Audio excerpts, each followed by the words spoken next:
안녕하십니까, 박사호입니다. 블라디미르 푸틴 러시아 대통령은 소치에서 열린 발다이 포럼에서 러시아와 중국 사이에는 폐쇄적 군사집단은 존재하지 않는다고 잘라 말했습니다.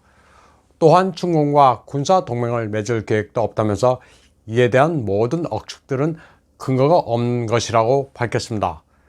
타이완의 중스 신문은 중국의 전문가와 매체들이 미중 군사 실력과 전략 대치를 비교하면서 일관되게 러시아를 중국의 중요한 군사 전략 파트너로 분류하는데, 이는 관영 매체와 어용 전문가들이 평론할 때 버릇이 된 사고 방식이라고 보도했습니다. 그리고 바로 이 때문에 러시아와 중국 간 군사 동맹을 맺은 것으로 착각하게 만들고 있다고 덧붙였습니다. 10월 22일 중국 외교부 브리핑에서 왕원빈 대변인은 푸틴의 발언에 대해 어떻게 생각하느냐는 타스 통신의 질문을 받았습니다. 왕 대변인은 이에 대해 중국과 러시아는 맹우는 아니지만 맹우보다 더 가까워 보이는 관계라고 말했습니다. 이에 대해 중화권 네티즌들은 그게 도대체 뭔 소리냐는 반응을 보이고 있습니다.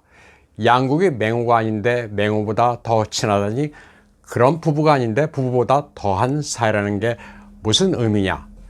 중국이 약한 모습을 보이고 있다. 러시아가 맹우가 아니면 친아버지냐.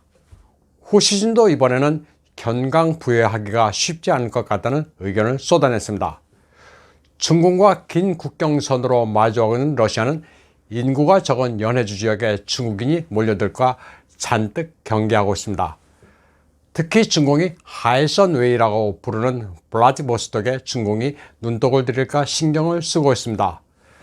특히 러시아는 50년 동안 자치를 보장한다는 약속을 깨고 중국이 홍콩을 삼킨 것에 대해 상당히 놀란 적이 있습니다. 국가안전법을 내세워 중국이 홍콩을 장악하자 주중 러시아 대사관은 블라디보스톡이라는 지명의 의미를 포스팅하기도 했습니다. 블라디보스톡은 동방의 지배자란 뜻입니다. 주중 러시아 대사관이 블라디보스톡의 의미를 해설한 것은 이곳을 지배하는 나라는 러시아니까 홍콩처럼 넘볼 생각을 하지 말라는 일종의 경고였습니다.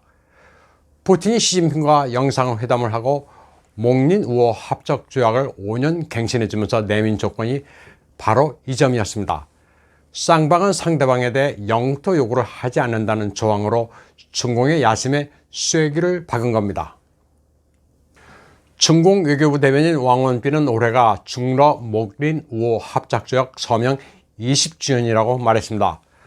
과거 20년 동안 양국 원수는 동맹도 맺지 않고 대항하지도 않으며 제3국을 겨냥하지도 않는다는 원칙하에서 장기적인 목린-우호 호혜 관계를 발전시켜 왔다고 말했습니다.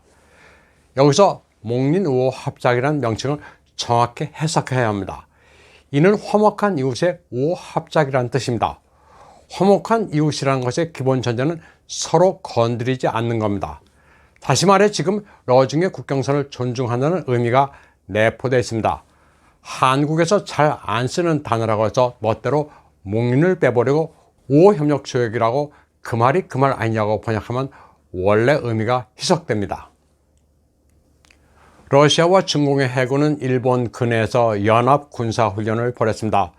중국은 055급 구축함 난창어, 052D급 쿤밍어, 054급 미사일 호위함 삔저우 류저우함 등 5척, 러시아도 우달로이급 구축함 반젤예프호 등 5척을 동원했습니다.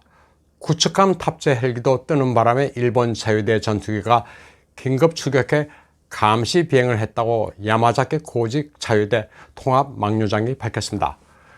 러중 함대는 사상 처음으로 혼시와 홋카이도 사이 스가루 해협을 통과했습니다. 중국은 이번에 해군이 일본 해역을 칼로 베듯 휘저었다고 자평하고 있습니다. 그런데 양국 해군이 왜 하필이면 소야 해협이 아닌 스가루 해협을 통과했는지도 주목할 필요가 있습니다. 타이완 중산대학 아태 연구소의 고유렌 박사는 이에 대해 중국 해군이 태평양으로 나간다는 국제정치학 의미는 크지만 군사적 의미는 떨어진다고 평가했습니다. 스가루 해협은 가장 좁은 곳이 19km에 불과하고 수심도 얕아 실전에서는 공격받기가 아주 쉽고 반격하기 어려운, 그러니까 자칫하다가는 괴멸되기 쉬운 곳이라고 말했습니다. 참고로 스가르 해협은 연안 3km까지만 일본 영해로 인정되는 곳입니다. 언제든지 마음 놓고 통과해도 국제법적으로 하자가 없습니다. 따라서 러중 함대 해협 통과는 남진하의 항해 자유작전에 맞불을 놓은 것도 아니고 일본이 허를 찔린 것도 아닙니다. 일본 자유에 대해 맞붙는다는 상황을 가정한 연합훈련이 아니라 국제 정치학적 상징성을 보여주기 위한 차원의 움직임으로 해석하면 됩니다. 러시아로서는 미국과 나토에 대항하는 차원에서 중공과 협력하는 모습을 보일 뿐 군사 동맹은 아니라는 것을 교묘하게 표출한 것으로 전문가들은 보고 있습니다. 다음 소식입니다. 중공중앙기율위는 10월 23일자 학습15의 문장 하나를 전제했습니다. 링다오 깐부 지능 선자의 차오잉 신자의 한이라는 글입니다. 지도자 간부는 어찌 몸과 마음이 따로 노는가 라는 삼국지 연의 출전의 성어를 인용했습니다. 선자의 차오잉 신자의 한이란 말은 몸은 조조 진영에 있지만 마음은 촉한에 있다는 유명한 문구입니다. 관운장이 일시 조조 진영에 머무를 때 조조가 온갖 정성을 다했지만 결국은 주군이자 의형제인 유비를 찾아간다는 고사에서 유래한 겁니다. 학습 15의 이 글은 공산당원들에게 각성을 촉구하기 위한 겁니다. 겉으로는 공산주의자지만 생활을 보면 전혀 딴판인 이른바 루어관에 대한 경고입니다. 루어관이란 말은 부끄러움이 없는 관리라는 의미로 공산주의 간부면서 처와 자식들이 모두 외국 국적을 가지고 해외에서 사는 사람들을 일컫는 말입니다. 사실 중국 공산당은 표면적으로만 공산주의를 주장할 뿐 사상 자체에 대한 환상은 없습니다. 오죽하면 이런 일화도 있습니다. 2002년 3월 국가주석이었던 장저민도 워싱턴 포스트와의 인터뷰에서 이렇게 말했습니다. 젊었을 때만 해도 공산주의가 도래할 것이라고 믿었지만 지금은 그런 생각을 하지 않는다고 했습니다. 스스로 공산주의라고는 하지만 잘 먹고 잘 살면 된다는 속마음의 표출입니다. 장저민의 고는 먼성 빠따차이, 입 다물고 조용히 큰 돈을 벌자였습니다. 덩샤오핑의 도광양회와 비슷하지만 장저민의 먼성 빠따차이는 돈이 초점입니다. 중공이 미국 월스트리트와 결탁해 오늘날의 돈 버는 모델을 구축하기 시작한 게 장저민 시기부터입니다. 중국 공산당원들은 모두 애국을 외치고 서양 문화에 대해 거부감이 있는 것처럼 겉으로는 연출하지만 전혀 그렇지 않습니다. 반미는 직업, 친미는 생활이란 것도 여기서 유래됩니다. 학습 15는 겉다르고 속다른 이른바 로관의 사례를 열거하기도 했습니다. 공산주의 만세를 부르면서 의식 형태가 파탄난 이들의 실명까지 거론했습니다. 그 사례로 부패 규모가 7천만 유엔에 온 가족이 홍콩, 마카오 거주권을 가진 광저우시 전 부시장 차오젠 랴오를 언급했습니다.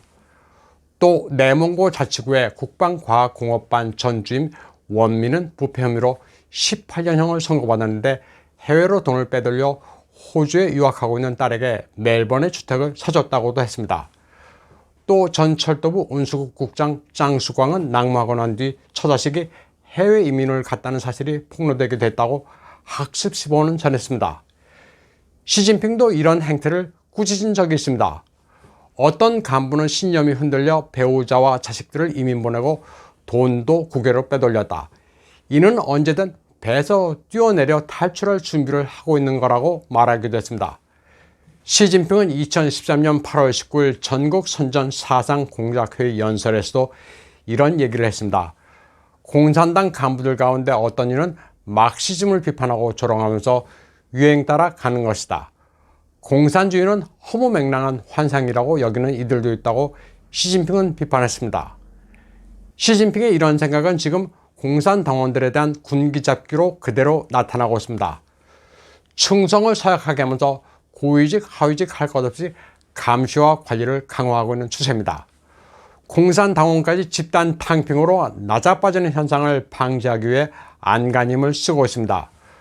공동부유를 이룩하기 위해 민심 다독이기 차원에서 공산당원들도 탈탈 털고 있습니다. 오늘 방송은 여기까지 하겠습니다. 시청해주신 여러분 감사합니다.